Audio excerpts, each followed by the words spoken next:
Assalamualaikum warahmatullahi wabarakatuh. Selamat pagi, salam sejahtera untuk kita semua. Pada kesempatan ini kita masuk dalam materi pertemuan ke-11, yaitu tentang asam dan basa. Asam dan basa ini akan dibagi menjadi dua kali pembahasan. Pada pertemuan 11 ini saya akan membahas tentang teori asam basa. Sebelum kita masuk ke teori asam basa, pertama-tama saya ingin memberikan ilustrasi tentang asam dan basa.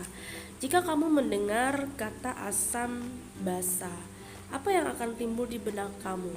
Pasti kita langsung berpikir, oh asam jawa, asam cuka, terus basa. Apakah maksudnya basa itu basa kalau kita mencuci pakaian, terus basa, terus kita jemur? Bukan seperti itu ya. Jadi asam ya cocok seperti asam jawa, asam cuka. Tetapi basa di sini yang dimaksud bukanlah basah setelah kita mencuci pakaian terus pakaiannya itu basah, bukan seperti itu ya.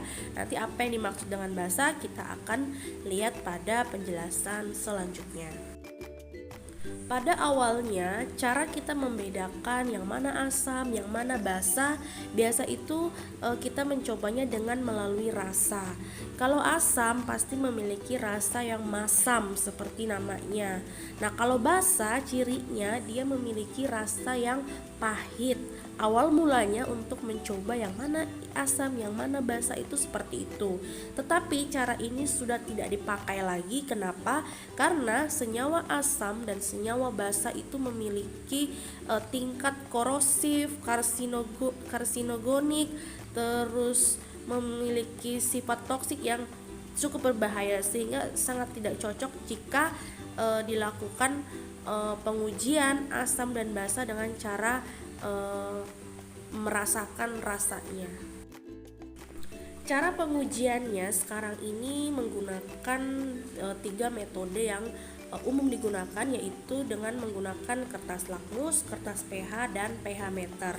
Nah, pengujian asam dan basa dengan menggunakan kertas lakmus, jika larutan itu adalah asam, maka kertas lakmus itu akan berubah menjadi warna merah. Nah, jika larutan itu basah, maka kertas lakmus akan berubah menjadi warna biru. Sementara jika larutan itu netral, maka tidak akan mengalami perubahan apa-apa. Sementara untuk kertas pH cara pengukurannya tinggal kita masukkan dalam larutan kertas tersebut, kemudian kita cocokkan pada skala tabel pH berapa. Demikian juga dengan pH meter. pH meter kita tinggal masukkan saja alatnya ke dalam larutan, kemudian nanti akan timbul nilai atau angka dari pH tersebut. Lalu apa kaitannya pH dengan kandungan asam atau basa? Jadi pH ini sangat merupakan skala yang digunakan untuk menentukan mana senyawa asam dan mana senyawa pH. Nah, cara menghitung pH sendiri nanti kita akan bahas pada minggu depan. Nah, jika senyawa itu asam, maka dia memiliki pH 1 sampai 6. Sementara kalau dia basa, dia memiliki pH 8 sampai 14 dan pH netral itu adalah 7. Sekarang kita lanjut masuk pada pembahasan teori asam basa dari masa ke masa. Teori asam basa yang pertama muncul yaitu namanya teori Arrhenius.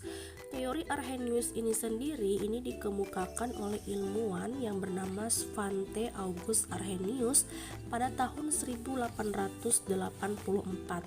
Adapun teori yang diusung oleh teori Arrhenius yaitu asam basa itu berkaitan dengan teori pengionan dalam air. Nah, Arrhenius mengatakan bahwa asam itu adalah zat yang jika direaksikan dalam air akan melepaskan ion H+. Contohnya saja seperti HCl, H2SO4, HNO3 dan lain-lain. Nah, contoh reaksinya kamu lihat, HCl ditambah H2O di dalam air, H2O dia akan terionisasi menjadi H3O+.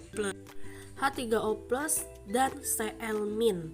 Nah, asam tadi kan dikatakan bahwa zat yang melepaskan ion H+. Jadi HCl ini dalam air nanti dia akan keluar menjadi H+ dalam bentuk H3O+. Makanya disebut sebagai asam. Sementara kalau basa itu zat yang jika direaksikan dalam air dia akan melepaskan OH-. Sebagai contoh saja seperti NaOH. NaOH kalau ditambahkan dengan H2O yaitu air, dia akan terionisasi menjadi Na+ tambah OH- ditambah H2O.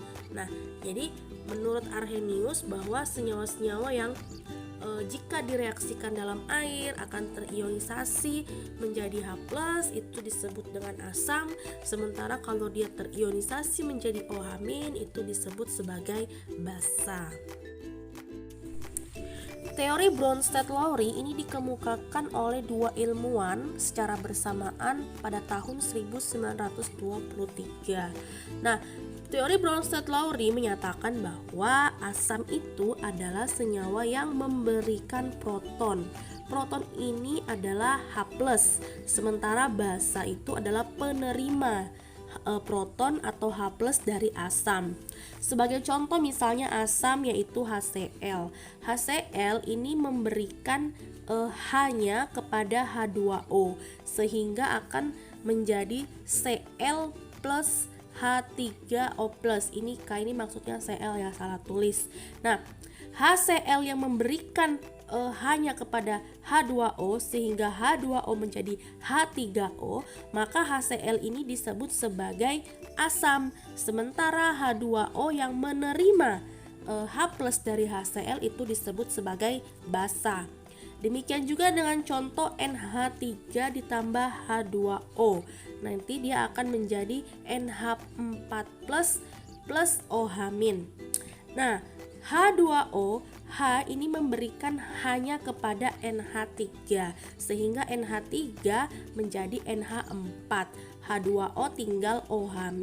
Nah, H2O yang memberikan hanya ke NH3 itu disebut sebagai asam. Sementara NH3 yang menerima H dari H2O itu disebut sebagai basa. Nah, kelebihan dari teori Arrhenius. Nah, kelebihan teori Bronsted-Lowry dari Arrhenius yaitu kalau teori Arrhenius dia hanya asam dan basa itu kita melihatnya jika direaksikan dengan air saja, hanya dengan menggunakan pelarut air. Selain itu dia tidak bisa menjelaskan.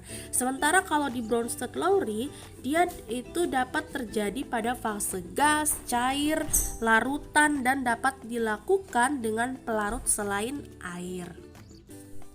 Nah, teori Bronsted-Lowry juga mengemukakan pendapat tentang asam basa konjugasi. Apa itu? Jadi Bronsted-Lowry menyatakan bahwa jika suatu asam memberikan H+-nya yaitu proton, maka sisa asam tersebut itu bertindak sebagai basa. Sementara sisa asam tersebut dinyatakan sebagai basa konjugasi. Demikian pula untuk basa. Jika basa dapat menerima H+, maka zat yang terbentuk itu berkemampuan sebagai asam, yaitu disebut sebagai asam konjugasi. Sebagai contoh, kamu lihat pada reaksi ini, HCOOH ditambah H2O menjadi HCOO- plus H3O+. Nah, kamu perhatikan, HCOOH itu adalah asam. Kenapa? Karena dia memberikan hanya kepada H2O sehingga H2O menjadi H3O+. Sementara sisa asam dari HCOOH yaitu tinggal HCOO- karena hanya sudah diberikan disebut sebagai basa konjugasi. Sementara basa yaitu H2O yang menerima yang menerima H dari HCOOH, dia akan menjadi H3O+. Nah, H3O+ ini dia dapat berpotensi sebagai asam, yaitu asam konjugasi. Jadi pengertian asam basa konjugasi contohnya adalah seperti itu. Selanjutnya teori yang ketiga yaitu teori asam basa Lewis. Ini sama pada tahun 1923. Jadi asam basa Lewis ini menyempurnakan teori Bronsted-Lowry. Ini dikemukakan oleh ilmuwan bernama G.N. Lewis. Nah, menurut asam basa Lewis, asam itu adalah penerima pasangan elektron, sementara basa itu memberikan pasangan elektron. Sebagai contoh, kamu lihat pada reaksi NH3 ditambah BF3. Kamu lihat NH3 itu kalau kita bikin suatu ikatan, reaksi ikatan, maka N itu memiliki elektron yaitu pasangan elektron 1, yaitu yang titik 2 itu namanya pasangan elektron.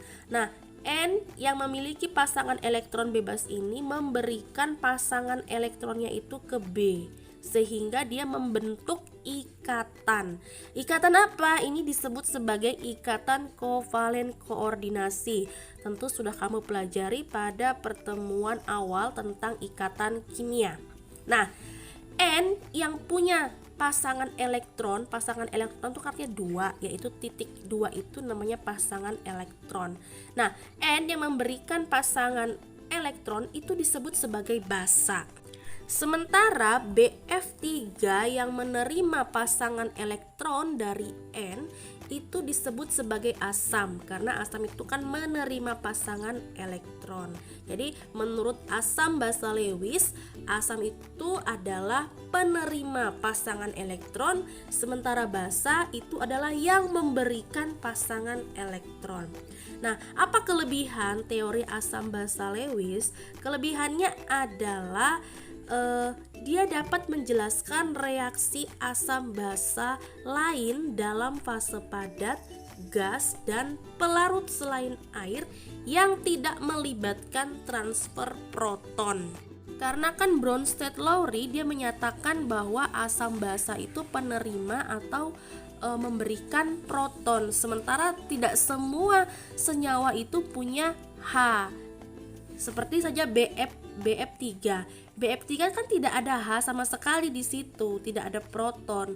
Makanya asam basa Lewis dia itu punya kelebihan menjelaskan asam basa yang tidak melibatkan transfer proton, tapi bisa dijelaskan dia bertindak sebagai asam atau basa.